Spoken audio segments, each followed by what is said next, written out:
Hi, Marie here from Pottery Crafters. In this video, I've got 21 essential underglaze tips to help you lessen the chances of unwanted surprises when you open the kiln. All the supplies mentioned are listed for you below in the show notes. These small tips can make a big difference, so follow along as I share these 21 underglazing tips with you. The first tip is always mix your underglaze well. Even though underglazes are generally stable, always mix them thoroughly before each use to ensure the even consistency and no lumps. You can shake it or stir it.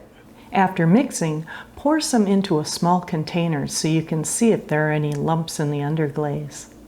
If you see any, it's best to run the underglaze through a strainer. You don't want to end up fiddling around with little clumps of underglaze that can get on your brush, in your applicator tip, or on your pottery.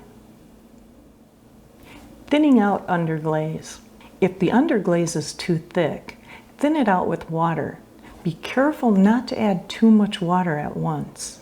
It's easier to thin it out gradually than it is to thicken it up. It's best to use purified or distilled water because you don't want to introduce minerals from the tap water that may or may not affect the underglaze's composition. Plus, my mister bottle doesn't get clogged up with mineral deposits over time. Thickening your underglaze. You'll need the underglaze to be thicker when applying to plastic or workable clay and leather hard clay. Leave it uncovered to allow some moisture to evaporate until it's suitable for decorating. When I can't wait for the underglaze to thicken, I've also used the Silkscreen Medium by Mako. It's used for block printing and silk screening and thickens my underglaze nicely. Surface preparation. When applying underglaze to bisqueware, you want the surface to be smooth and clean. Use fine wet sandpaper on any areas to minimize the dust. If you're creating any dust while sanding, you should wear a dust mask. Then wipe with a clean damp sponge to ensure that the underglaze bonds nicely to the bisqueware. Reviving dried underglaze. Because most underglazes mainly contain pigments like stains and oxides, clay and frit, which is a flux, and silica, these are all minerals, so they have the ability to be brought back to life. Note that underglazes containing organic binders like CMC gum may degrade. A faster and easier way to rehydrate your underglaze is to break up any large chunks. Place the dried underglaze in a baggie and double it up. Then break up the underglaze with a hammer and place it back in the container. When breaking up the underglaze, dust particles may be floating around. It is recommended to wear a dust mask whenever you work with dry materials.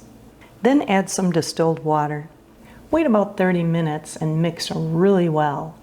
I do love the Hamilton Beach blender for this purpose. Keep checking and adding water until you achieve the right consistency. It's good to know you don't have to throw your underglaze away. Create test tiles. Creating test tiles is a smart step for any potter. These small samples allow you to see how different underglazes will appear after firing. By testing on tiles, you can assure that the final outcome of your piece meets your expectations. This practice not only saves time and resources, but also provides valuable insight into the behavior of your underglazes. I have a video showing you how to make test tiles on the pottery wheel and hand-built. I left the link for you below in the show notes. Watercolor underglazes. To create the watercolor effect on your pottery, it's best to use bisqueware or even bone-dry clay. This method doesn't work well on wet or leather-hard clay because the underglaze has a lot of water and the wet clay will not absorb it. You can make your own watercolors by adjusting the water to underglaze ratio. How much water you use depends more on what you hope to achieve rather than the required amount. And of course, the more water you use, the more transparent the underglaze looks. You can also buy pre-made watercolors. Amico has a semi-moist watercolor underglaze set with 8 assorted colors. I left the link for you below in the show notes. Applying glaze over underglaze. Underglaze by itself is not shiny, so most potters will use clear glaze to protect the underglaze, make the colors more vibrant, ensure the piece is food safe, and give it a glossy, matte, or satin finish. Once you've created your underglaze design, you can dip, spray, or brush 2 to 3 thin layers of clear glaze over your pottery. Be cautious not to apply too much, as you can cause the glaze to appear milky. If you apply underglaze to bisqueware with a brush, be careful not to apply too much pressure and smudge the underglaze. Some potters will even re-bisque before applying clear glaze just to be on the safe side. Best time to apply underglaze to pottery. Most underglazes now can be used on both greenware and bisqueware. However, when choosing to apply your underglaze to greenware or bisqueware, there are different factors to consider. The main difference lies in the absorbency and stability at the different stages of clay. Each stage has its own benefits and disadvantages. For example, brushing, sponging, trailing, and transfers can be done both on greenware and bisqueware. On the other hand, sgraffito involves scratching through a layer of underglaze to reveal the clay beneath, which can only be done on leather-hard clay. While bubble glazing, splattering, marbling, tape resist, watercolor painting, pencils, and markers are best applied to bisqueware, as the fired surface helps the underglaze adhere better. I have an in-depth article on my Pottery Crafters website that goes over applying underglaze to greenware versus bisqueware. Which is the best time for you? I left a link for you below in the show notes. Applying underglaze to wet clay. Underglaze can successfully be applied to wet clay if the underglaze is applied thicker. Then place a piece of plastic over the underglaze so you don't smudge it while you're forming your clay. Layering underglaze. It's better to apply underglaze in thin coats on bisqueware and bone-dry clay. This method prevents cracking and peeling during firing. Gradually build up the layers, adding more as necessary. For a more creative touch, you can experiment with layering multiple colors and adding depth to your designs. If you're aiming for a thick raised look, it's best to use test tiles first. Making test tiles ensures compatibility, especially if you plan on using different brands and layering more than 4 coats. Drying before coats. It's important to allow each layer to dry completely before adding another coat. The drying time depends on the thickness of the underglaze and the stage of clay that it's in. On bisqueware and bone-dry clay, the first coat dries rather quickly, allowing you to add the next layer once it's dry to the touch. When applying underglaze to wet or leather-hard clay, you need to wait longer, possibly an hour or more, until the underglaze is no longer shiny and dry to the touch, before adding the next layer. It's also recommended to allow underglaze layers to dry naturally. Using heat to speed up the process can cause cracking. Using liquid starch. Liquid starch can be used to underglaze to improve the binding properties and keep the underglaze from smudging and bleeding. If you choose to use it, be aware that starches ferment quickly. I would suggest pouring a small amount of underglaze and starch in a separate container to keep the underglaze from going bad or breaking down. Mixing colors. When creating custom shades, it's best to mix the underglaze in specific ratios. For example, 1 part one color to 3 parts another color. Measuring out underglazes allows you to duplicate the unique color you just created. If you love the color you just created or you ran out of the color while decorating, it'll be much easier to make another batch and get the color to match the last batch.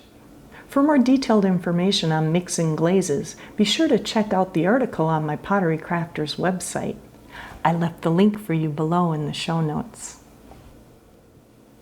Applying underglaze to the bottom of your pottery. You can apply underglaze to the bottom of both greenware and bisqueware.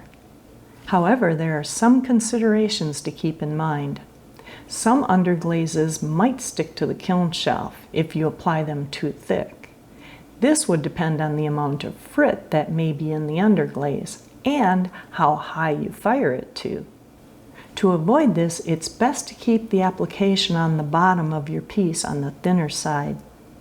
If you don't own your own kiln, get approval from the studio before using the underglaze on the bottom of your piece. Or use a cookie.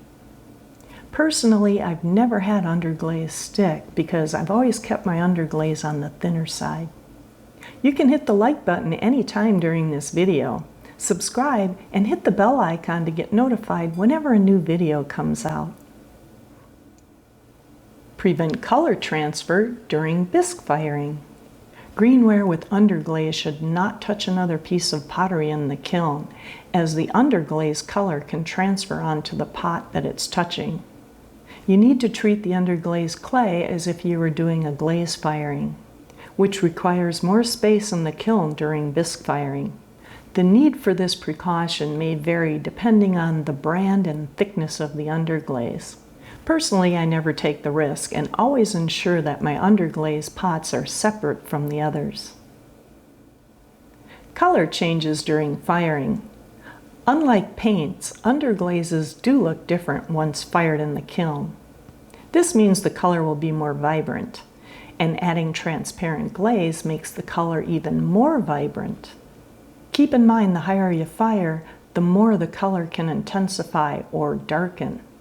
Most underglazes can go to the highest temperature, which would be cone 10. Some underglazes do hold their colors better than others at higher temperatures. But some colors do tend to burn out the hotter they're fired. So read the description on each color and test the underglaze temperature you plan to fire to. Sketching with a pencil. Underline designs with a pencil on your pottery before applying the underglaze to help lessen mistakes when painting on the underglaze. This can be done on both bone-dry clay and bisqueware. The pencil marks will burn off in the kiln, leaving a clean design. Storing underglaze. When storing your underglaze, it's important to make sure that the container is airtight to maintain consistency and prevent the underglaze from drying out. After each use, scrape any underglaze off the lid. Wipe the sealing surfaces, the threads of the lid, and the threads of the bottle to ensure a tighter seal. This saves time in the long run because you're not spending as much time rehydrating dried underglaze. Multiple firings. You can fire a single piece for 4 or more times to achieve your desired results. It is recommended not to fire at a higher temperature than any previous firing. Also be aware that pottery pieces can become brittle if they're fired over 5 times. Experimenting with tools. Experimenting with tools and techniques is a vital part of developing your unique style. Underglaze with its paint-like properties offers a vast playground for creativity. Utilizing tools such as brushes, sponges, applicators, and split cups can help you achieve a variety of effects and textures. Don't be afraid to experiment. Each tool and method can bring out new dimensions in your designs. Remember, it's all about experimenting and having fun. There you have it, 21 essential tips for underglazing your pottery. I hope you found these tips helpful and they inspire you to get creative with your own pieces. Remember, the key to beautiful underglaze work is practice, experimentation, and having fun. Don't forget to like this video, subscribe, and go to my Pottery Crafters website for more pottery tips and reviews. You watching helps me to make more videos like this one. Now head on over to my How to Bubble Glaze video and my Easy Trace and Transfer video. If you do, I get to play with more clay. Let's stay dirty.